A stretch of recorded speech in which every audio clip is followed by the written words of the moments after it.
when you got to that flat, it was like a bomb went off in that flat. As in, that's how dilapidated it was. So obviously, my wife had to go away to have the baby. That story for another day. All our stuff in storage. So I'm here. I'm looking for this. I've now dusted my CV. Need to go back into 9 to 5.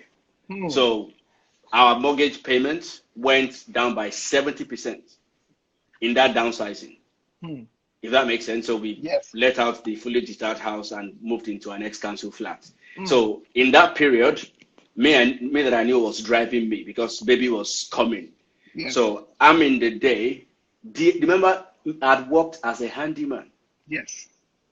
In the day, I'm doing DIY, renovating that flat. It's all coming together now. The only thing that I couldn't do by myself was like electricity and plastering. So I got people to do. So my wife was away when we wanted to have the baby. We were doing conference calls, doing design decisions and stuff like that. This is how the house will look, blah, blah, blah. In the daytime, in the middle, I'm stopping, I'm sending my CV out and blah, blah, blah, blah, blah. Another also entered at that point. I started repairing phones. Wow. So if there was a phone repair appointment, I would park the DIY, drive into London, whoever needed to repair, maybe like broken screens and stuff like that. I'll go and repair the broken screen, come back, continue the hustle, the DIY, still be sending my CVs out. Because now I'm projecting myself as a project manager, which is what I've done. I'd managed website projects, you see. But my CV wasn't hitting the top of the pile. There was no advice. Like there are certain times you have to send the CV. There are certain keywords that have to be in your CV. I didn't have that kind of advice. So all of that was going on. And then I remembered my mentor, who I said I went to, and I met those two people. So I thought, let me chat him up. What's up? Give me some kind of ginger here. So I went to see him and sat at his I was supposed to meet him in his house. But then he said, get in my car. Let's go see another one of our friends who also went to the same university, who was already like a SAP business analyst, hitting big. When I got to my mentor's house, I'm seeing that this guy has just moved into a new property. The town car was outside. I'm like, you have to show me the way. Is it not the same IT that we are doing? So we drove to his mate's house. And so he's giving me tips on how to get my CV. I told him my experience, project management, blah, blah, blah. I said, okay, so you have to put this kind of keywords. These are the times that you have to actually send your CV in. We'll talk about that in a moment. You just don't send your CV out. There are strategic times of the day that the CV has to go out. So he was giving me keywords. But then I started overhearing what they were discussing. Because my mentor also needed some help with some of the issues he was having at work, and started discussing about things that I was speaking to my web design clients about. Is what he needed help with. So I'm like, this is what I do. Bros, that's how CV transitioned from project manager to BA straight away. Wow. Same day. And then I'm like, tell me more about this business analysis piece of work. And then they told me I did some training. You know that before I finished my training, I was already doing interviews, because this is what I had been doing. I just didn't have the right terminology on my CV. I wasn't listening I hadn't spoken to the right people. This is where relationships really matter. And this is somebody I'd known from Ado Ekiti. I'm talking about 20 something years of relationship now going. And that was before I finished training. I was doing interviews like pure water, if that makes sense. But I still didn't land a role. But then somehow God did it. God did it. God just created the right opportunity for me. I landed my first role with the BBC. And it was you want to ask a question there, so you want me to pause? Yeah, I need you to pause there because we need to drink. We need to soak up that. How much time do we have? We have another 9 minutes. It's a lie. I'm telling you. Would this be your first 3 hours conversation? If a story needs to be told, it needs to be told. We edit it, don't worry. Oh, no. So we'll see how we can round up within 2 hours. If not, then we'll take it on.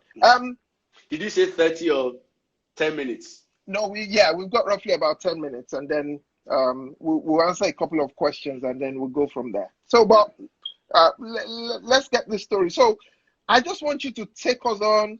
Now you get your first contract role, which is, I'm sure the amount they were going to pay you then would have just blown your mind. Bros, when I crunched the figures, I'm telling you, it was, for me, my wife was praying, baby was here, and it's good to marry somebody who also understands crunching the figures. If my wife tells me there's no money, I know I'm okay. Because I know that she is, you know, those 10 virgins, the people that she's the 5 that always has oil in the lamp. So for me, and it's good to know that you're in a team with somebody who always has your back in this. So despite the fact that I knew that, I still had to push, if that makes sense. Still had to push a lot to make. But the role landed, and my first day, it was a 7-hour workshop. Wow. 7-hour workshop, first day. But the thing is, I had been immersed in that environment before. So client facing wasn't an issue for me. Understand? Well, you have been doing that through praise worship and worship and standing in front of people. I can see how your story and everything, you know, the word says, you know, all things are coming together for your good. It practically could see how all of those lines are now lining up. So yeah, continue. Yeah, so for me, and I think one thing to also mention is don't give up when it comes to job. Look, job applications, until you break into a certain level where there are certain jobs that never get advertised for 2 reasons. It's just based on referrals. Yes. And the way the IT industry tends to work is if you've worked for a program director or an SRO, which is like a senior responsible officer, and they like your work, every time they get a new program, they look for the same cabal, the same people. That's how they move from one project to another. So, and I'm saying that, which I will come to later. So first was supposed to be a 5-month role. 5 months, my brother. I spent under 4 years. That's the definition of we die here. We are not going anywhere. This was so I got put on a project. I had another 24 projects in the program, and all the BAs kept dropping like proverbially dead bodies. But I was the last man standing as far as BA was concerned on that program. Moving from one location to, I've worked in Aldershot, worked in Woking, worked in London. Every time the program moved, they moved me with the program. And that's because, like I said, no excuses. I've done 18-hour shifts just to make sure that I could hit my deadlines and to always add value. Because one thing, my boss is my first customer. Yes. If you make your boss happy, you are happy. He's the person that will speak to you when funding runs out. Yes. Because he knows that you will help him deliver. So for me, I spent, in fact, when that role ran out, it was because funding ran out. So I had to go and work somewhere else again for I break in contract, no way. If my contract is running out on Friday, I'm starting on Monday. Standard. And it was a covenant I also had with God, and that never failed. So for almost 4 years straight, finish on Friday, start on Monday in a new program, in a new project with rate increases. In fact, it's good when one of the things I want to say to some of the guys on the chat is when you work in IT or you work in temporary jobs, you have to build relationships like you're working as a permanent person. Yes. The only difference between you is how you are paid. The same level and even more is expected in terms of delivery. Build rapport with the people who make the decisions. So one of the things that I think worked for me is that I always try to hang out with people who I felt were pushing more than me. Okay. There was this guy that he would be in the office before anybody else. And he would always be the last person to leave. I knew that he wasn't a BA. Eventually, I found out that his job title was a business architect. Okay. So so I started talking to him, like, what is it that you do? I'm already the star BA on the program by a wide margin, if that makes sense. Yeah. In fact, after my first contract, they told me to go and manage the whole test phase of a project. So from BA straight to test manager, boom, in 5 months. I got that sorted and then moved into, so I got moved around as soon as there was an opening and my contract was finishing, there was always a new assignment for me to do. So I started speaking to this guy who was a business architect, and I just wanted to understand, and he drew nice pictures. Remember graphic design? Yes. Business architecture, coming to it now. Yes. So when it came to slides, these guys will put slides in front of directors. They're like making decisions. He knew the best way to express a complex issue in very simple terms. So I got close to him. I then found out that this was a white guy.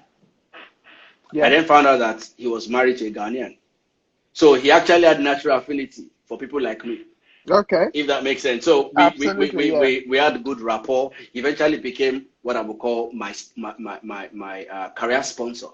There's a difference between a career mentor and a sponsor. A sponsor is somebody that speaks for you. Yes. When it's time to make financial decisions, somebody is actively looking for opportunities for you. So I said, why are you always working this hard? That I sense that you need help. And this idea came in the bathroom. I was having a bath one day. I'm like, the way the BAs are dropping off this program, I need to move into a different value stream. Anyway, I told my wife, and then I approached the guy, I spoke to him. I'm telling you, within a week, I moved from being the BA to a business architect. Wow. Because I was already delivering the work that he required. I loved working with Visio. Models, process modeling, that it dropped me in modeling. I can be there for 2 days, non-stop. I loved it. Coming from my graphic design background, now I'm doing it for IT drawing model. So it was easy for him to offer me the role. So smooth move into business architecture. And then we did that for like maybe another 2 years or so, blah, blah, blah, blah. And then the program got canned in terms of there was no funding, and he had to move to a different role. I had to leave that and go and work for another one of the largest retailers in terms of electronics. Interview on Friday. I called my wife that I'm having the interview. But before I think I even had the interview. Either I had interview in the car or something like that. Did the telephone interview. But before I got home, they had offered me the role. I started that role. It was paying good money.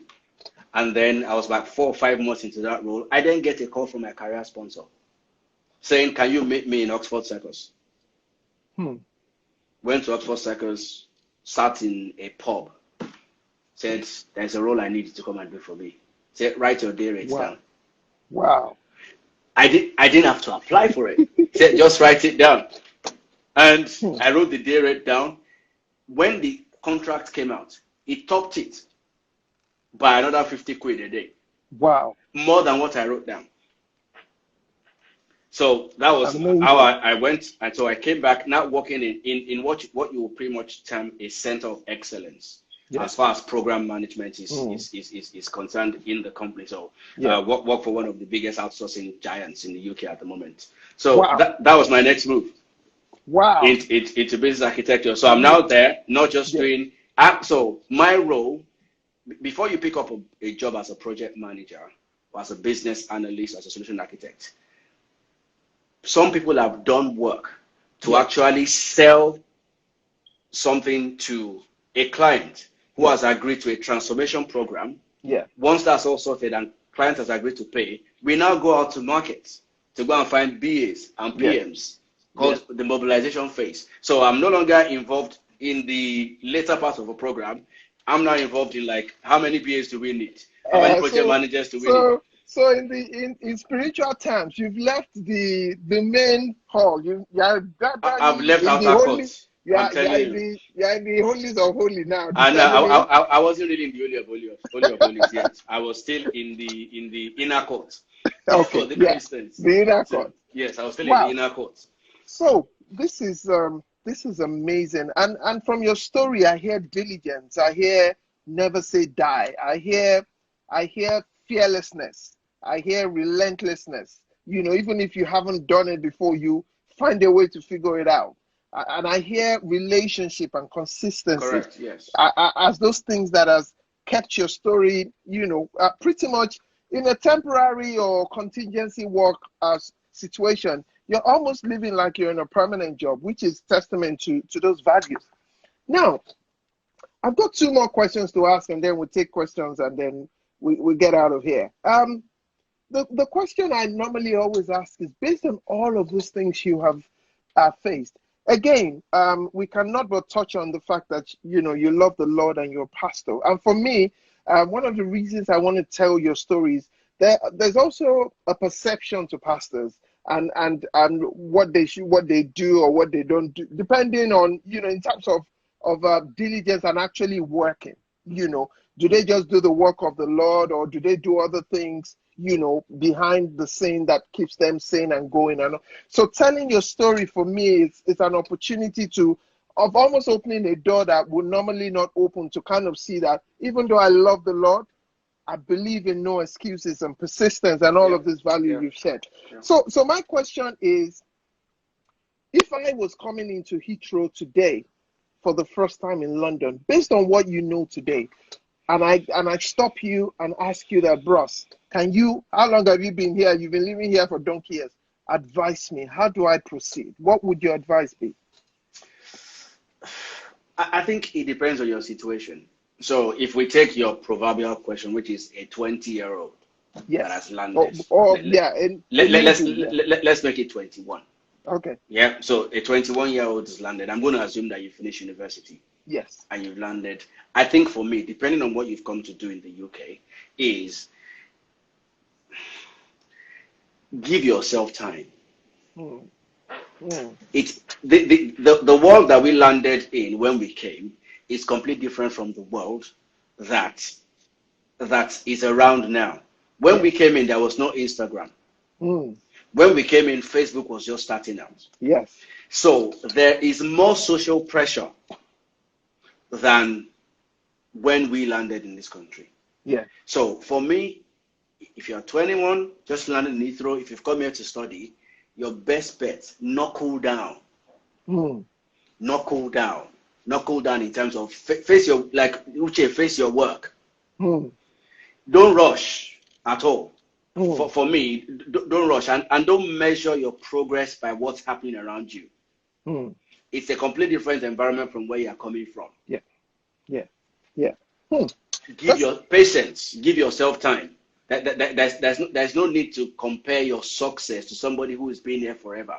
Yes. For me, knuckle down. Whatever your hands find to do it excellently, because you don't know where your break will come from. Exactly. Interesting. Wise words. And there's one more thing. Yes, sir. In this country, you can get lost very easily. True. Find your tribe. Because if you don't find your tribe here, somebody said, somebody was saying something yesterday. Not everybody is going to be a CEO. Yeah. And there's absolutely nothing wrong in being the best Joseph or the best Daniel that there is, which is second man. Look at the UK situation. There's a guy named Cummins. Yes. The guy behind Boris Johnson. Yes. Find your tribe. And when you find your tribe, you move as a pack. So you are not dealing with, they don't understand me, they don't get me. And you're not going to be dealing with people who are, like the Chef Kola said, people who are like vampires, who want to kind of suck your virtue. Yeah. Because people are always looking for people to deploy. So find where you fit and make sure that those values that you landed with, good values, you can get them reinforced, because you can get lost going from one. So today is BA, you rush and go and do BA. Tomorrow is forex trading. You go and forex. Have a goal and knuckle down. For me, my thinking has also moved from goals to set outcomes. So when I say I'm setting a 5-year plan, I tie my plan around an outcome, which is, so my last 5-year plan is tied around freedom. In 2020, I want to be free of certain things. You see, which means that your activities may change, your approach may change, and you're not beating yourself up I said I was going to do this in 3 weeks. No. Think about the final outcome, which will release the pressure of failure. Because the outcome hasn't failed. Yes. The current activity has failed. So build those plans around outcomes. Wise words. Wise words. It's wow. And which nicely leads me to my last question, which I hope. So, I introduced you as a work in progress. Listening to your story and the amount of germs you've dropped, it almost looks like we're talking about a complete story. But I know that you're nowhere near where you want to be. Yeah. So, if you were to describe to us in very few graphical words, what would your happily ever after look like? Where you get to the point in your heart that, you know what, I've done well here. What will it look like? I think my happily ever after, I was kind of discussing this with Hannah, my wife, before the meeting started, like being prepared, you know. Yeah. And well, she's been preparing me. What are you gonna say? Blah blah blah. She's my best buddy ever. Like number one fan, number one critic. So before I step out the door, there's been, in fact, she did a fantastic grooming of my hair as well yesterday, just preparing me for today. Yeah, wonderful. For me, my happily ever after. Again, I'll paint an outcome for you. Yeah. I'm sat there. I want to retire on a farm. That's FARM. Yes. I want to retire on a farm where I have no pressure to do any work. Where I work because I want to. So my output, which is my activities, they are not driven by I want to earn money. Yeah. It's driven by where can I really add value. So the price of my services or the remuneration for my services doesn't really matter at that point. Yeah. That for me is my happily ever after. So it's interesting you say farm, because that takes me back to the beginning of your I used to spend holiday with my grandmas now, so I've always found, and first time I said that to her, she was like, really? But now she gets it. And when I say farm, I'm talking like ranch type farm. You get the life. With some seawater coming through at once. I know. All of that. That's happily ever after for me. Wow. What a story. What a story. And it would be, I will kick myself if I get off this call, even though we have a few minutes, without saying that. When you're a singer-songwriter and all of that, and, you know, guys, if you haven't heard Show Me Your Glory, you need to argue with your musical platforms. Go find it. He has dropped a full album. Just Google him. You will see all of his music there. Very deep. What I sense, and of course for your wife who also sings too, but I sense that your worship or the way you sing comes from a deep place. And when I say that, often having grown in Africa, you know how they banter and say that the praise of a person who came from poverty is different from the praise of someone who has never tasted poverty because of experience. Just a quick answer to where does your praise germinate from? Even though we know you love the Lord, but where does that deepness come from? Is where I'm getting to. What drives it? So I think for me, if you look at my story, I couldn't have planned it. So every time I get the opportunity or I'm there worshiping him, it's from a place of total surrender. So you will find me putting together programs like Vulnerable, which is, it doesn't matter how successful I get.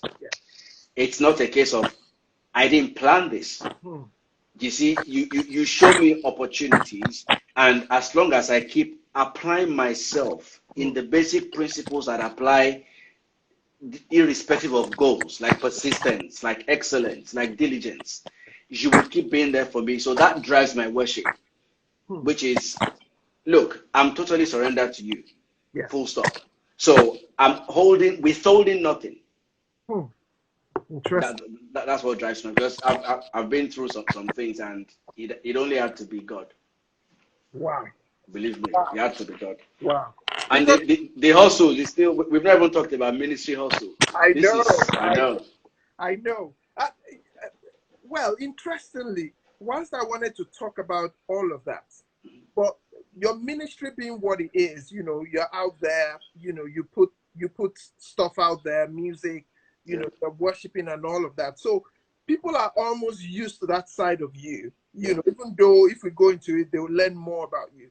But interestingly, I wanted to paint a whole lot more light on the actual story you've said today. Right. Yeah. Just so that when you get back on stage and then you go into that, they understand where it's coming from. Yeah. Exactly. So I think all things have worked together even on this interview. What I would say, guys, get his records, get his albums. He's still releasing and will still be releasing a whole chunk. Massive singer, even though I have beef for people when you sing. Because even my wife is a fan of you. I don't know even if he loves you better than me. Because don't start. Do you have any questions from the people? All right, so we'll take questions very quickly, and then we go. But before we take questions, today is the grand finale in terms of interview. But we will have one more session tomorrow to just wrap it up, and it will just be general question and answer. And then hopefully all the speakers that have spoken from day 1 to 10 will hopefully be online. So I'll bring people in from time to time to answer people's questions so we can wrap it up. And I think maybe with question and answer, we'll be able to fill out the spaces we haven't been able to touch. So if that's okay, let me see if that's okay with you guys, Tom Bob. So I'll just go through. Somebody was asking at some point that beyond the parameters of the numbers, when you were talking about your side hustle being high enough before you leave the person was asking that beyond the numbers, what else did you look at before you made that decision to say, you know what? As in to first time I left my 9-to-5 job. Yes. I think for me, I just knew that I would not be happy. I try to protect because I consider myself a very creative person. Okay. And I can apply myself to so many things. Okay. I just need to study for a little bit, and then I'm good to go. Okay. And it's protecting that creative space. Okay. And I felt that for me to continue in that particular role, that would all be completely stifled, not intentionally or unintentionally, but that was the case. For me, I think you need to consider the outcome that you want to get to. Yes. That should be your driver. The numbers matter because if you are not good, if your numbers don't add up, that's additional pressure to your creative space. Okay. So just answer the question. It absolutely answers the question. Instagram just gave me another 2 minutes. So I'll just wrap it up really nicely. So guys, Pastor Brian, I cannot have written this. You have zeroed this season in the most grand way, you know, coupled with all the great stories we've heard before you, but you've just smashed it just as the other people have. Your story is not only inspiring, it's engaging, it's relatable, and most importantly, you've thrown values, core values that I think that anyone can listen to this, pick up, and use through their life. I'm sure you're happy to take questions if people want to slide into your DM and want to ask absolutely music and all of that. So that's great. But what I will ask is tomorrow, if you will also join us again at the same time, 7 p.m., alongside all of our other speakers. Mm-hmm. And then every one of you will have a 10 minutes or 15 minutes slot. And we'll go through that, just answering people's questions, if that's okay. And then we can fill up where else we haven't been able to fill up today. But I can humbly say to you, sir, that you're a certified hustle hero. Glad to be. I want to dedicate this award to my family, my mother, my fathers. So we confer you the position of CHH. So you add that to your name. You are certified hustle hero from the Hustle Republic. We'll send you a certificate so you can put it on the wall. Thanks for having me. We appreciate what God is doing in your life, and it can only get better. Amen. For everyone who has joined today, thank you for hanging on. Mad love, guys. Mad love. Thanks for making us your Netflix for the last 2 hours. I have 8 seconds on the clock. Have a good evening, and let's see tomorrow, 7 p.m. Tell a friend to tell another friend. Bye. Thank you.